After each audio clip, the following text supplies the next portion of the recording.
Welcome back to 5 Sets with Dave. Coach, good weekend great week last week. A pair of sweeps over IU. I know you sort of had their number of late. It's always a rivalry match. It's always played tough. What did you learn about your squad in those two matches? Well, we made a lot of progress last week. We were better against Indiana than what we were against Maryland and Rutgers the week before.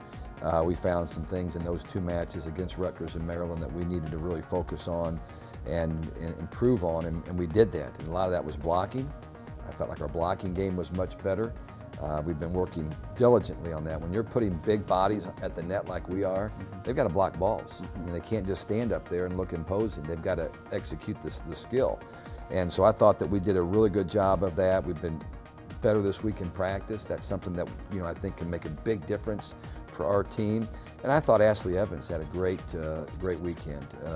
As you mentioned, entire week, Wednesday at IU, Saturday here, getting the ball to the hitters and playing with great composure throughout the weekend. And people don't recognize that, maybe we're supposed to beat Indiana, but it's a rivalry for us, just like it is for football and basketball and everybody else, and the emotions get involved in it. I was really pleased and proud of how our team just stayed calm throughout and just believed that we were going to be the better team. For sure. You won the Monon Spike once again. Add another P to that thing.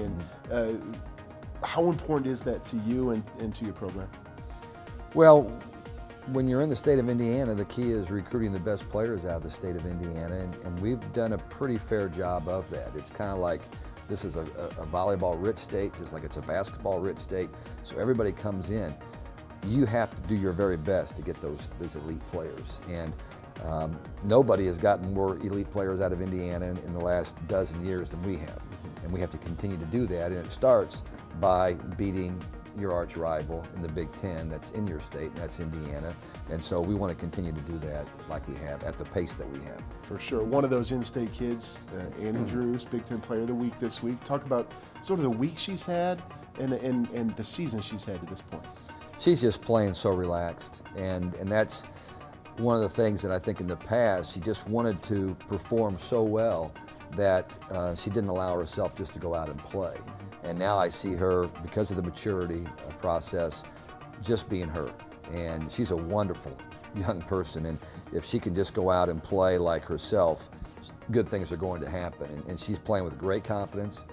She's on the floor now, all 6 rotations for us most of the time. She loves that. That's what she wants to do. She's earned that right by becoming better defensively, by becoming a really solid server, and also, her hitting percentage out of the back row is excellent, and she's getting better all the time. That's fantastic, and a good time in her career to peak. And a very important time for you guys right now with a huge road swing coming up at Columbus Friday night, in Happy Valley on Saturday, a couple of top 10 opponents, a real chance for the Boilermakers, who stand at 6-0 atop the Big Ten standings right now. A big chance to make a national splash this weekend. Well, I think everybody knows that we were in the same position a year ago. We were sitting here at 6-0 in the league, and we were 15-2 overall, and feeling pretty good about ourselves, but we didn't respond as well as we needed to last year from that. One difference being is that a year ago we didn't have 2 good road wins like we've got right now. The road wins at Michigan and Michigan State jump out off that schedule right now in the Big Ten. We need to continue to play well on the road, and I think experience allows you to do that, and we have that experience. With Drews and with Epinesa and with Neal and with Workman, with Faye, Casely Fisher. You've got people that have been around the block a couple of times now in this league, and we're starting to believe in ourselves. I mean, it's a process. It happens every week. You've got to get better, and I think college athletics is a week-to-week proposition. Just because you were good last week, evidence indicates that you may not be good this week, or vice versa. And so we have to get ourselves ready to play. So much of it's in the preparation, both off the floor and on the floor, of getting ready and getting knowledgeable about your opponents. We work really, really hard. Sometimes we feel like we provide too much information, and we got to pull back on what we give to our team. But I think that we'll be ready. Certainly on Friday night at Ohio State, it's kind of a double whammy when you're trying to prepare. How much do you even talk about Penn State when you don't play them until Saturday, so you don't. I mean, you know, we will engage our team on one team, and that's Ohio State. And when that match is over, win or lose, then we turn the page and we move to get ready for Penn State, who is one of the more talented teams in the country. So it's a tall order. College athletics, you say a week-to-week proposition. It's also such a mental game, mental preparation. You guys have been backs against the wall several times this year, down in sets, down in key sets, and found a way to rally. Is this team as confident as you've ever seen? Oh, you know, I wouldn't say that. You know, I talked the other day about watching our team in practice and just knowing that we've got a good team. You know, as a coach, sometimes you like to convince yourself you've got a good team, and you want to convince your players that they're a good team. And then there's, now and then, you just know that you've got a really good team.